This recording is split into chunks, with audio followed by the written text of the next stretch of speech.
السلام علیکم، میں ہوں ڈاکٹر ہنی بٹ۔ آج کا موضوع ہے اسلامی تہذیب، اس کے عروج اور اس کے زوال۔ جو کہ تھوڑا سا لینتھی ٹاپک ہے، اس کو میں 2 حصوں میں تقسیم کروں گا۔ پہلے میں اسلامی تہذیب کے عروج کی بات کروں گا اور دوسرے میں اسلامی تہذیب کے زوال کی بات کروں گا۔ اسلامی تہذیب کا آغاز حضور اکرم صلی اللہ علیہ وآلہ وسلم کی بعثت سے ہوا۔ حضور اکرم صلی اللہ علیہ وآلہ وسلم کی وفات کے بعد 100 سال کے اندر اسلامی افواج نے مڈل ایسٹ، شمالی افریقہ، اسپین اور انڈیا تک کے علاقوں کو فتح کر لیا، اور اس طرح اسلامی تہذیب و تمدن نے مغربی تہذیب و تمدن کو ہر شعبہ زندگی میں پیچھے چھوڑ دیا۔ اب میں یہ بتاؤں گا کہ یہ ایسی تہذیب و تمدن جس نے مغربی تہذیب کو پیچھے چھوڑ دیا، یا دنیا کی ہر تہذیب کو پیچھے چھوڑ دیا، آخر اس کی خصوصیات کیا تھیں، اس کے کریکٹرسٹک کیا تھے؟ اس کا ایک بڑا کریکٹرسٹک تھا وحدانیت۔ خدا کی وحدانیت کے اوپر مسلمان یقین رکھتے تھے، اللہ ایک ہے اور اس کا کوئی شریک نہیں۔ آفاقیت، یونیورسلٹی، کہ اسلام ایک ایسا دین ہے جس کا پیغام آفاقی ہے۔ یہ صرف مسلمانوں کے لیے نہیں ہے، بلکہ یہ پوری دنیا کے انسانوں کے لیے ہے۔ اور یہ کہ حضور اکرم صلی اللہ علیہ وآلہ وسلم یہ رحمت للعالمین ہے، یہ پوری عالم کے لیے، پوری دنیا کے انسانوں کے لیے رحمت کا باعث ہے، یہ صرف مسلمانوں کے لیے نہیں ہے۔ مساوات، اسلام نے لوگوں کو برابر کر دیا، کہہ دیا کہ تمام لوگ جو ہیں برابر ہیں، رنگ اور نسل کا اس میں کوئی مسئلہ نہیں ہے، مرتبے کا کوئی مسئلہ نہیں ہے۔ نہ تو کسی عربی کو اجمی کے اوپر فوقیت حاصل ہے، نہ کسی گورے کو کالے کے اوپر فوقیت حاصل ہے، اور نہ کسی آقا کو غلام کے اوپر فوقیت حاصل ہے، اور نہ کسی طاقتور کو کمزور کے اوپر فوقیت حاصل ہے۔ اس کے بعد عدل و انصاف، اسلام نے سب سے زیادہ جو اہمیت دی وہ ہے عدل و انصاف اور قانون کی حکمرانی۔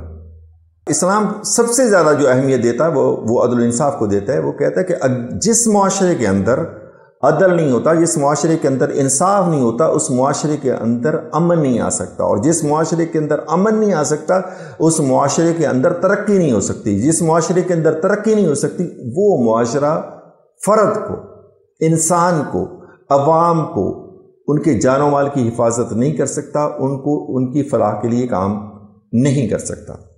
اس کے بعد اسپرچولیٹی، روحانیت، کہ اسلام نے انسان کی روحانیت کو اتنا اٹھا دیا۔ ہر مسلمان یہ یقین کرتا تھا کہ اللہ ایک ہے اور محمد صلی اللہ علیہ وآلہ وسلم اس کے پیارے رسول ہیں۔ وہ آخرت پہ یقین رکھتے تھے، اور ان کا دنیاوی خوف جو تھا وہ بالکل ختم ہو گیا تھا۔ ان کو کسی چیز سے، اللہ کے علاوہ کسی چیز سے ان کو ڈر نہیں لگتا تھا۔ اسلام نے اخلاقیات کو بہت اوپر اٹھا دیا، اور اخلاقی طور پہ اتنا مسلمانوں کو اوپر اٹھا دیا کہ وہ نہ تو جھوٹ بولتے تھے، نہ وہ کوئی بدکاری کرتے تھے، نہ کسی سے دغا کرتے تھے، نہ کسی سے فریب کرتے تھے، نہ سود لیتے تھے، نہ سود دیتے تھے، نہ وہ رشوت لیتے تھے اور نہ رشوت دیتے تھے۔ ایسا کرنے سے ان کی زندگیوں میں اسلام نے ایک انقلاب برپا کر دیا تھا۔ پھر ایک بہت بڑا فیکٹر جس نے انسانی تہذیب کو بوم کیا، وہ تھا جہاد۔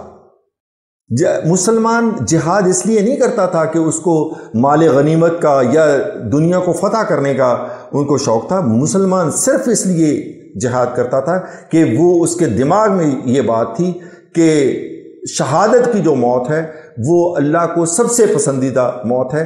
وہ شہادت حاصل کرنے کے لیے وہ جنگوں میں حصہ لیتا تھا یا جہاد کیا کرتا تھا۔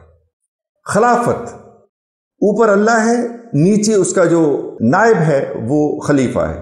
خلیفہ کا جو انتخاب تھا وہ مسلمان خود کیا کرتے تھے۔ خلیفہ ایک ایسا انسان ہوا کرتا تھا جو نیک، پرہیزگار اور شریعت کا پابند ہوتا تھا، اور یہ خلیفہ کی ذمہ داری ہوتی تھی کہ اس نے اپنی عوام کے جان و مال کی حفاظت کرنی ہے، اس نے اس کی بھلائی کے لیے کام کرنا ہے۔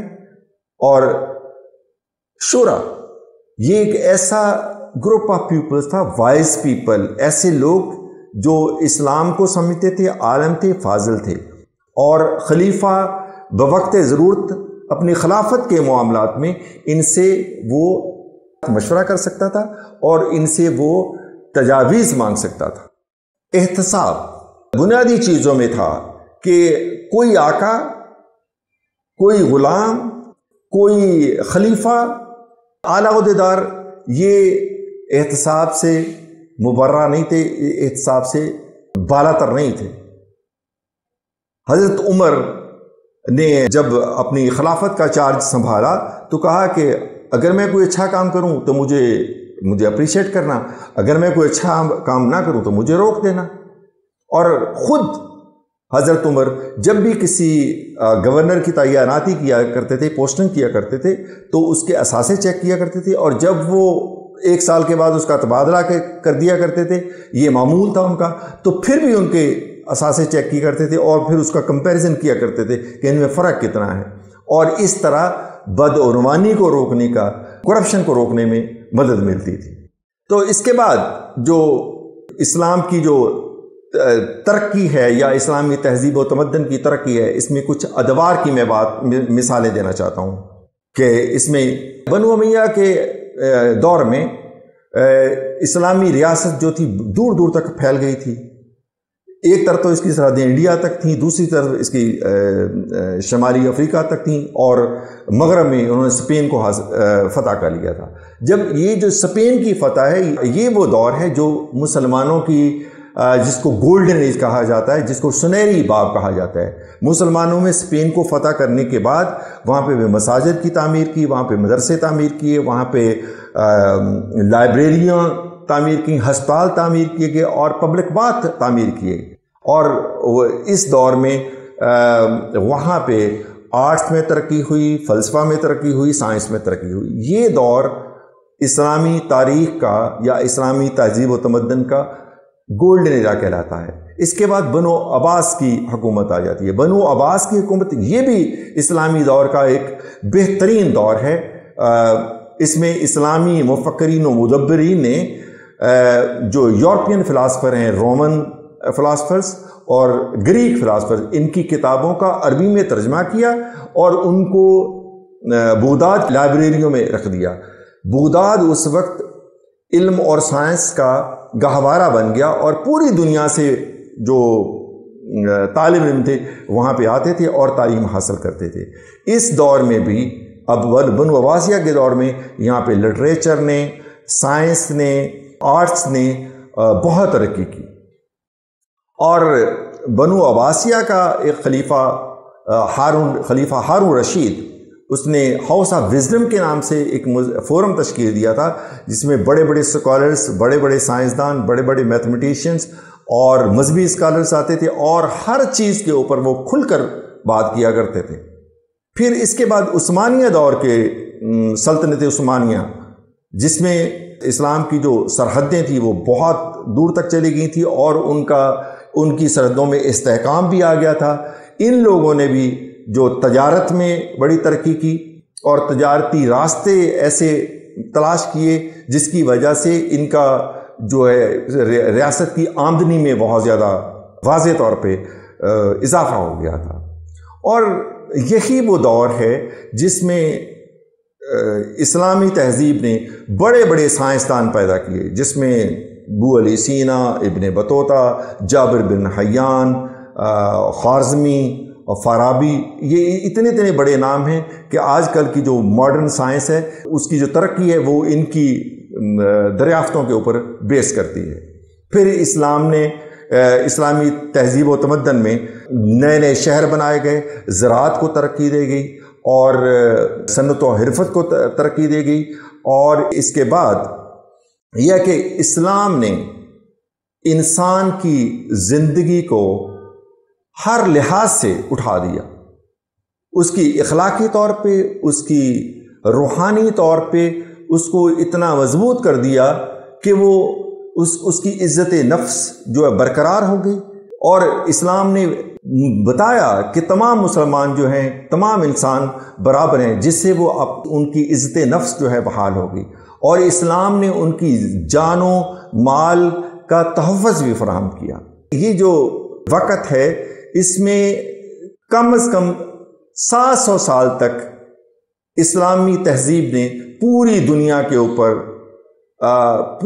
اوپر غلبہ حاصل کیے رکھا اور پوری دنیا کو فیض یاب کرتی رہی۔ کوئی ایسا شعبہ زندگی نہیں تھا جس میں اسلامی تہذیب نے یا اسلام نے دنیا کی زندگی کو متاثر نہ کیا ہو۔